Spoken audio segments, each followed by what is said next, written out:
guys! So ayan, ako'y magluluto na naman ang hapunan namin. Bale, kanina, pumunta kami sa palengke, bumili ng gamot ko. Ay talaga nang napakamahal na ng mga vitamins guys na pang-buntis, sobrang mahal na. Pero syempre, gusto namin mag-asawa na maging healthy si baby. So talagang pinagtsatsagaan namin bumili guys. So, dumaan na rin kami sa palengke and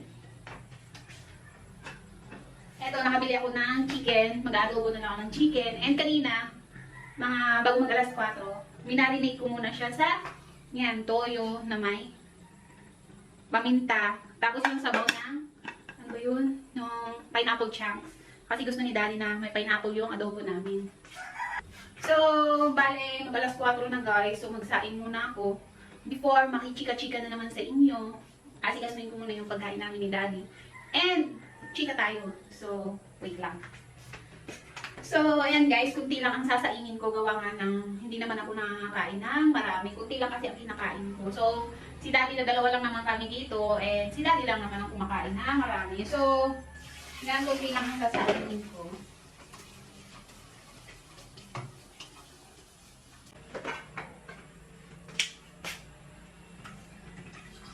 And kunting suka. Kunti lang naman. So, hindi naman siya yung ganong karami. Sobrang kunti lang. And yun. Bale, hindi naman siya maglalasang suka. Hindi mo naman mararamdaman na may suka. Yung sinain mo.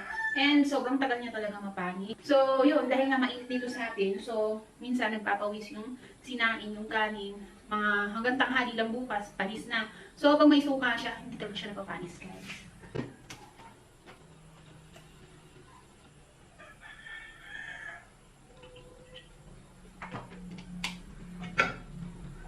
So, bali, piprito ko muna siya bago ko simula adobohin.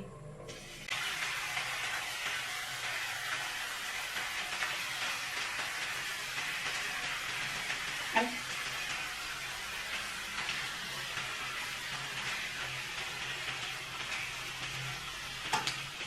So, actually guys, hindi talaga ako masyadong marunong magluto before. Kasi hindi naman ako, ano tawag dito?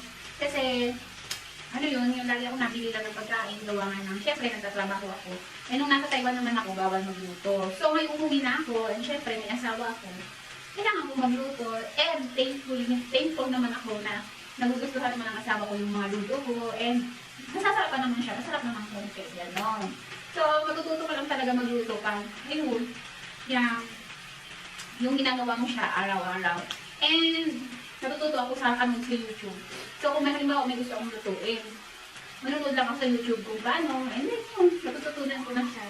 And, hindi naman mahirap magluto, basta, yun, timplahan mo lang ng maayos. So, yun guys, sobrang naan rin ako na, ganito talaga siguro pag may asawa ka na, kailangan mo nang gawin yung mga bagay na hindi mo ginagawa dati. So,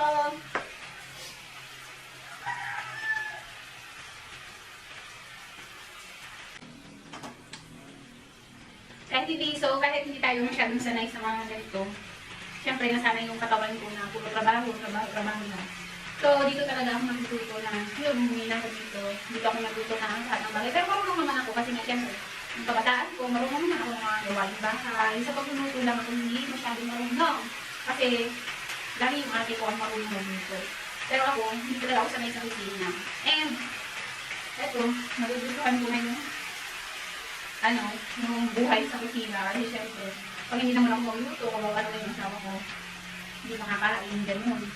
Eh syempre, paglabas ni baby, ayan, maano naman yung pagluluto ko. Syempre, ibang lulutuin na naman yun. Kasi nga, kailangan makain ng bata, gano'n. So, maraming bagay na matututunan tayo pagdating sa pag-aasawa, or mga bilang pamilyadong tao, ganyan. So, yun, marami pang mga bagay na alam kong matututunan ako.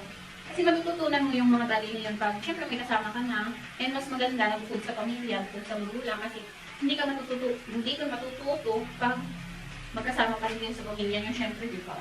So, kung may pamilya ka na, mas magandang bukod. And kahit anong kainin nyo, okay lang. Walang problema.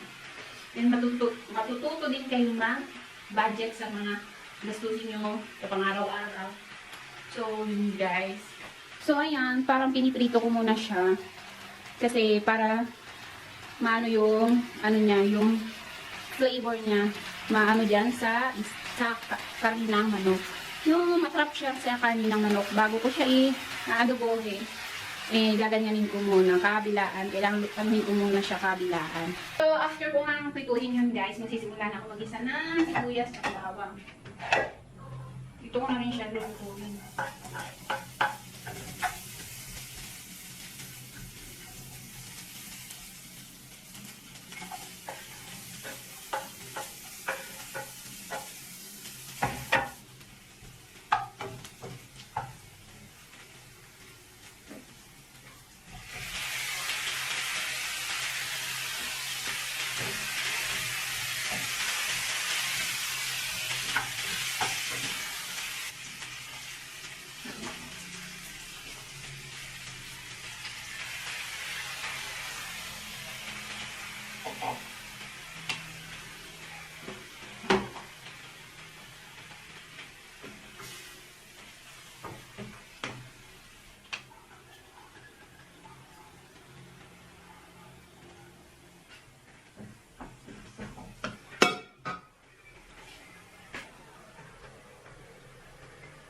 So, ayan guys, papakuluin ko lang and papalambutin siya bago ko ilagay yung, ano ba yun? Yung pineapple chunk. So, ayan guys, luto na siya and naantayin ko na lang si Daddy mamaya.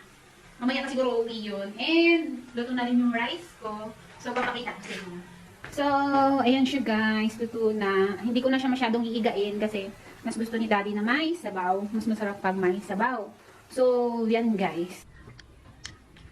So, guys, ito pala yung yung saging na inano ko nung isang araw. So, ayan oh, hinog na siya. Ang dami, 'di ba? Pinakuha ko na yung kapatid ko ng 2 piling. So, ang dami pa rin. So, ayan, mahilig naman kumain kami ni Daddy ng ng saging. So, ayan, dyan lang yan.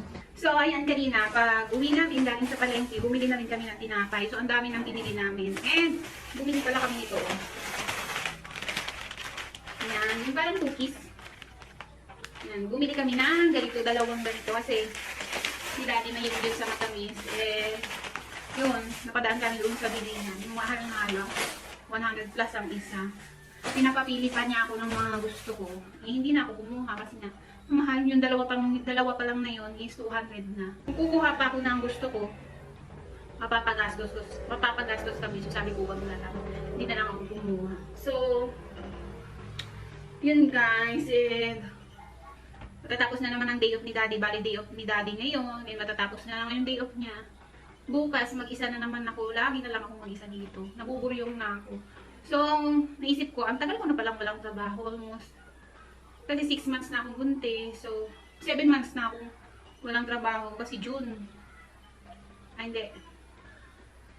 6 months mahigit pa lang pala ako walang trabaho. Kasi umuwi ako katapusan ng June. So, start nun, wala akong trabaho. And nabuburyong ako dito sa bahay. Kasi mag-isa lang talaga ako dito. Minsan lang pumunta yung kapatid ko. And minsan lang sila dumaan dito. So, ang pasok ni Daddy is 6:30. So, mga 6:10 or 6:20, umaalis na siya. So, maaga pa lang, wala namang kasama. So, uwi siya mga 3:30 to 4 o'clock ng hapon. Diba? Maghapon naman walang kasama. And isang beses lang siya nagdi-day off sa isang linggo. So, minsan hindi pa. Minsan every 2 weeks pa. So, ayun. Wala talaga akong kasama. So, yun, hindi kasi ako masyadong gala yung mga kapitbahay, ganyan. So, lagi lang talaga ako dito sa bahay kahit mag-isa lang ako. So, okay lang. Pero minsan napapatanong si Daddy sa akin kung hindi ba ako nabuburyong or nabuboring or sabi ko nabuboring ako. Pero wala akong magagawa.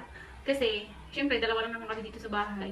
Mga pusa lang ang lagi kong kasama. Pusa, at yung aso namin. So, ang ginagawa ko lang daily, maglinis ng bahay. Every 3 days, maglalaba. So, kain. So, yun. So, paglabas ni baby, ayan, may kasama na ako dito sa bahay. Hindi na ako masyadong mabuboring. So, yun lang guys. And, hopefully, makagawa pa ako ng mga video. Kasi may time na, hindi ko alam kung anong gagawin ko. And, mas maganda sana kung may kasama ako pag magawa ng video. Pero, syempre, sad to say, wala. Lagi na ako mag-isa. So, sana makagawa pa ako ng mga content na nito-post ko. Syempre, may share ko sa inyo. So, yun lang. And thank you for watching.